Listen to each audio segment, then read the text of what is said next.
네, 오늘 제가 발표할 주제는 비지도 학습 기반의 학술지 연구 동향 및 발전 방향 연구를 잼이라는 학술지를 중심으로 분석한 내용을 말씀드리고자 합니다. 어, 화면 공유에 제 발표 자료가 공유가 되면 발표를 시작하도록 하겠습니다. 먼저 이 연구의 목적은 그동안의 그 잼이라는 학술지의 연구 동향과 발전 방향을 위해서 융합경영연구라는 잼 학술지가 발간한 연구 결과물들을 점검하고 해당 학술지가 지향하는 방향과 적합성을 확인한 다음에 우수 학술지로서 필요한 부분에 대한 전반적인 진단, 이걸 통해서 연구자들이 게재를 희망하는 학술지가 되기 위한 기반을 마련하는 그러한 방안을 제안하는 것을 목적으로 연구를 진행을 했고요. 연구 방법은 2022년 10월 19일 기준에 RISS에 검색된 융합경영 연구의 총 130편의 영문 초력을 파이썬을 활용해서 비지도 학습 중에 하나인 LDA와 버터픽이라는 것을 가지고 이거와 동적 토픽 모델링을 실시해서 분석을 했습니다. 분석 결과는 연도별로 출간 편수를 확인한 결과 해외 연구자의 발간 편수가 지속적으로 좀 줄어드는 그러한 문제점이 있었고요. 그 다음에 고객 만족이나 물류 무역 이런 6개의 토픽이 주로 주제로 도출이 되었고, 이 중에서 그 고객 만족과 관련된 주제가 상대적으로 많이 연구되는 것을 확인할 수 있었습니다. 그래서 이걸 토대로 한 결론은 학회의 지향점을 공고히 하고 융합적인 마인드를 공유하고 가치를 공유해서 다양한 전략을 도입해야 될 필요성이 있는데, 그래서 그 편집위원회 추가 영입, 논문 인큐베이팅 시스템 도입, 영문 출판으로 인한 연구자 부담 경감 이런 것들을 제안을 했는데요. 요게 이제 제가 지금 발표할 내용에 대한 요점 정리라고 한다면, 그래서 이 연구의 목적은 이제 학술지 연구 동향을 통해서 그동안의 그 융합 경영 연구라는 학술지의 그 앞으로의 그 방향성 이런 것들 개선해야 될 문제점과 그다음에 향후 도약을 위한 다양한 전략 방안을 제시하는 것입니다.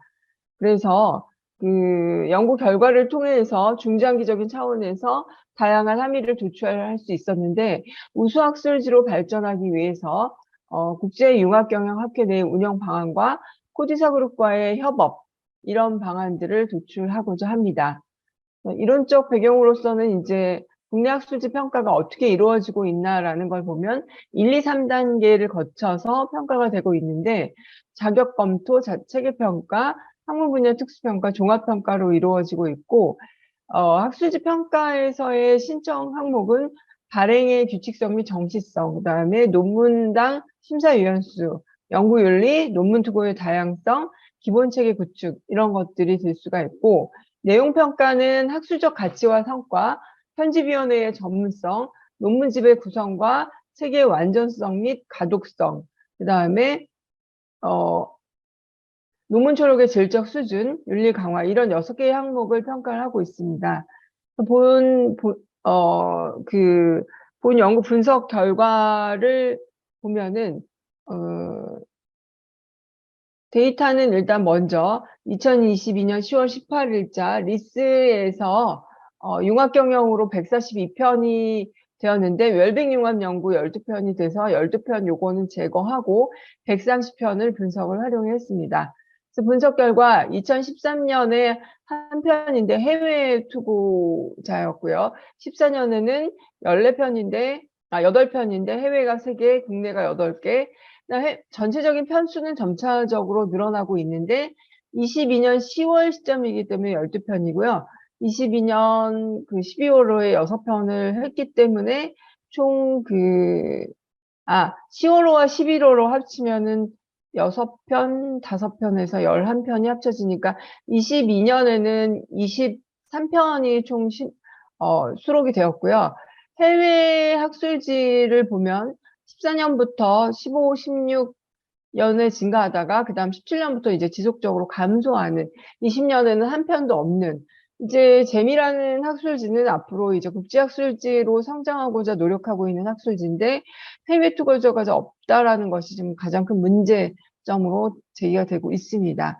그래서 해외 비율을 보면 이렇게 15, 16년에 높다가 17년부터 급격하게 떨어지는 것을 볼 수가 있겠습니다.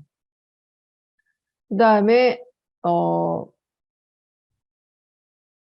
데이터 전처리를 통해서 여러 가지 실증 분석 결과를 보면 단어의 빈도 분석을 보면 이제 커스터머가 제일 많은 빈도를 차지했고 그다음에 릴레이션십 이런 여러 가지 단어들이 빈도를 많이 차지했음을 이제 우리가 알 수가 있습니다. 그다음에 그 분석 결과 비즈니스 자주 사용되는 어떤 그런 발생되는 건 비즈니스, 컴퍼니, 그다음에 인더스트리 이러한 것들의 그 발생 빈도가 많이 나타나는 것들을 알 수 있을 거예요. 거기에 이제 네트워크 시각화를 한 결과가 이렇게 도출이 됩니다. 그래서 타핑 모델링의 결과는 고객 만족이라는 부분에서 상위 10개의 토픽이 이런 단어들이 검출이 되었고 물류 무역에서 이런 단어들이 검출이 되었습니다. 일단 기업 성과와 기업 투자 부분에서도 이런 단어들이 검출됐고 고객 서비스, 시장 개발 전략 총 6개의 테마에서 다음과 같은 단어들이 검출이 되었고요. 각각 토픽에 대한 트렌드 분석 결과는 이렇게 동적 토픽 모델링 시각화를 한 결과 이런 방향으로 나오게 되었습니다. 그래서 회계 분석 결과는 이제 타픽명에 따라서 이게 이제 p-value 값이 0.05보다 이제 대부분 높았는데 이렇게 되었고 그 다음에 그 개수값들이 이렇게 도출이 되었습니다.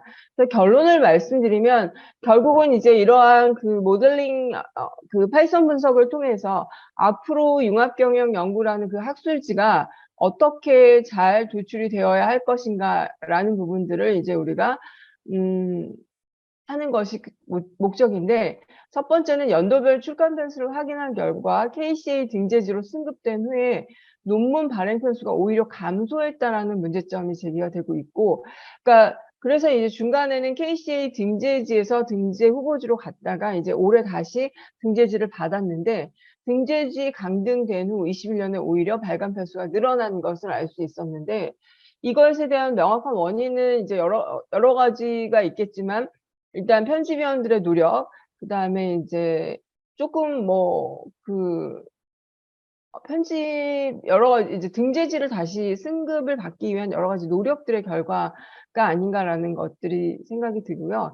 해외 연구자의 발간 편수는 등재지인 2020년에는 없었고 지속적으로 하락하는 문제점이 있었고 이러한 문제점들을 해결하기 위해서는 KCI 등재지로 승격한 탓에 국내 연구자들의 선호도가 증가했을 가능성과 함께 평가 결과가 소급 적용되기 때문에 2021년에 논문 발간 편수가 증가했을 가능성이 있고 그 다음에 이제 대학에 재직하는 교수님들이 논문을 투고할 때는 실적물이 인사고과에 적용될 수 있다는 점에서 이거를 등재지라고 착각하고 투고한 경우 이런 불만의 요인으로 적용됐을 가능성들이 있다라고 있고 또 해외 연구자들에게 융합경영 연구의 인지도가 타 학술지에 비해 상대적으로 낮거나 인적 네트워크가 국내로 한정되었을 가능성이 있기 때문에 그 주저자 기준 등 동일 기관의 논문 투고권 비율이 5분의 1 이하, 그러니까 같은 학교에서 너무나 많은 부분들이 배출되지 않도록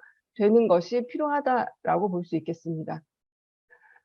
그 다음에 이제 이걸 통해서 고객 만족, 물류무역, 기업 성과, 고객 서비스, 시장 개발 전략 이 6개의 토픽이 도출이 되었는데 홈페이지에 제시된 융합경영 연구는 경제, 마케팅, 경영, 산업 전반에 대한 다양한 문제를 탐구, 조사하는, 해결하는 것을 연구 범위로 정하고 있는데 지금까지 성과물들은 해당 범위에 포함되는 것으로 판단되고 학회명에서 융합경영이 경제, 마케팅, 경영, 학제 간의 연구의 융복합이라는 관점에서 다양한 분야 연구로 확장되어야 할 필요가 있다라는 것을 이제 제기할 수 있고요.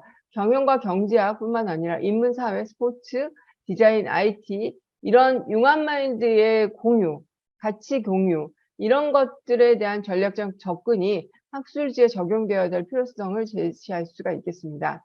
이를 위해서는 융합경영 연구라는 연구의 목적을, 연구의 범위를 지금 홈페이지에 있는 범위를 좀 재조정할 필요가 있고, 이는 계속평가, 재인증평가의 내용 중 게재 논문의 학술적 가치와 성과의 세부평가 기준에 게재된 논문이 그 범위에 부합해야 되는가의 부분에서 어떤 평가를 받기에 좀 더 용이할 수 있도록 바뀔 필요성이 있다라는 것을 말씀드리겠습니다. 다음에는 이제 동적 토픽 모델링과 OLS 회귀 분석 결과 95% 신뢰도 수준에서 통계적으로 유의하지 않았지만, 아까 이제 p-value 값이 0.05 다 이상이었기 때문에 10% 안에서, 즉 90% 신뢰 수준에서 유의한 것들은 고객 만족 분야가 있었기 때문에 이 부분이 되게 주목받고 있다. 그래서 융합경영 연구는 마케팅 또는 경영 영역에서 포함된 것으로 볼 수 있는데, 앞으로 학술지의 주제 범위를 다양하게 해야 하는 입장에서는 부담이 될 가능성이 매우 높고, 모학계 학술지인 유통과학연구 JDS가 채택한 것처럼 호별 주제를 제시하는 것도 하나의 방법이 될 수 있다라고 제안할 수 있겠습니다.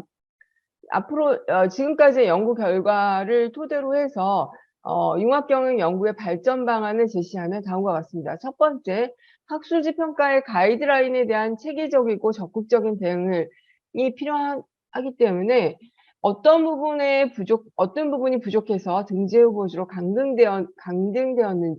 강급되었는지에 대해서 인지하고, 회원들이 거의 없는 것 또한 원활한 커뮤니케이션과 체계적인 대응 체계가 필요하다. 그러니까 회원이 없다라는 것들, 그 다음에 이런 것들을 위해서는 회장단과 편집위원진의 적극적인 정보 공유와 잦은 어떤 교류, 이런 것들이 필요하고요.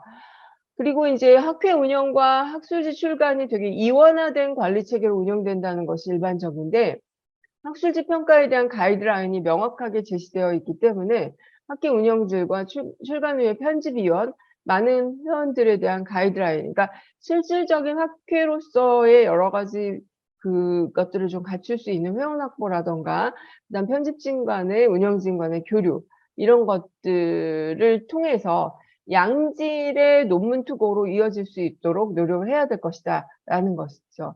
그다음 두 번째는 다양한 분야의 편집위원. 이게 이제 융합경영 연구다 보니까 학제 간의 융합이 필요하니까 어떤 한 분야의 편집위원이 아니라 다양한 분야의 편집위원의 영입이 필요하고, 코디사 자매 학술지 간의 적극적인 협업을 통해서 융합경영 연구가 여러 가지 인적 네트워크를 가질 수 있도록 발전해야 된다라고 볼 수 있겠습니다. 그다음 심사위원 선정 등 다양한 업무를 편집 책임자가 수행하기에는 되게 한계가 많이 있기 때문에, 저도 이게 이제 제가 편집위원장인데 융합경영연구에 혼자 해야 되는 일들이 너무 많고, 어떨 때는 이 부분을 정말 이걸 다 혼자 이렇게 할 수 있을까라는 생각이 들 정도인데, 어떤 지원이 좀 필요하지 않나라는 생각이 듭니다. 그래서 전문성을 확보한 해당 분야의 전문가를 지속적으로 영입하고, 자매학술지 간의 학술 활동을 원활하게 지원 체계가 필요하고, 그러니까 코디사 내에 서로 이제 네트워킹을 할 필요가 있다라는 것이죠. 그다음에 이거 이제 편집위원 간의 교차 확인, 이거 저도 이제 편집위원장 활동을 하면서 굉장히 많이 느낀 건데, 제가 일일이 다 검수하지만 하는 거에 어떤 한계 같은 것들을 좀 느끼는 경우들이 있거든요. 그래서 이런 부분들이 좀 필요하고, 그리고 서로 상생할 수 있는 거. 그다음에 셋째는 석박사 학생들이나 기업 전문가들에 대한 논문 인큐베이팅. 그러니까 사실은 지금 논문을 투고하고자 하는 수요는 교수도 있지만 박사과정 학생들이 좀 많이 있다라고 보는데, 이들이 논문이 완성된 형태로 투고되지 않았을 때 그것들을 인큐베이팅 할 수 있는 시스템을 도입을 해서 약간의 지도나 이런 것들을 통해서 비용을 지불하고 좀 할 수 있는 그런 부분들.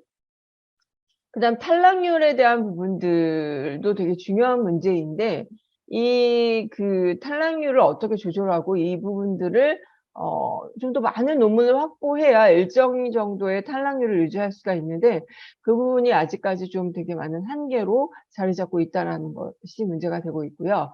그다음 마지막은 이제 어제 융합경영연구 학회장님이 말씀해 주셨지만, 이게 이제 영문으로 출판되기 때문에 영문 교정을 받고 이 학술지에 투고하려면 굉장히 많은 비용 부담을 안아야 되는 거예요. 그러니까 단어당 54원, 234원 정도의 비용이라 27만 원에서 117만 원까지의 비용이 드는데, 이 부분을 이제 어떻게 좀 해결을 해줘야 논문을 영문으로 받는데 확보할 수 있는 여러 가지 조건들이 마련이 되는데, 요즘에 이제 영문 교정 온라인 시스템, 그러니까 사람이 교정을 보는 게 아니라 이런 프로그램들이 좀 많이 나왔는데, 요거를 좀 코디사 차원에서 사줘서 요걸 좀 한번 거쳐 가지고 할 수 있게 한다던가, 이런 방안들을 좀 도출할 필요가 있을 것 같아요. 그러니까 이거는 이제 코디사에 지금 영문 투고하는, 영문으로 논문을 내고 있는 학술지들이 많이 있는데,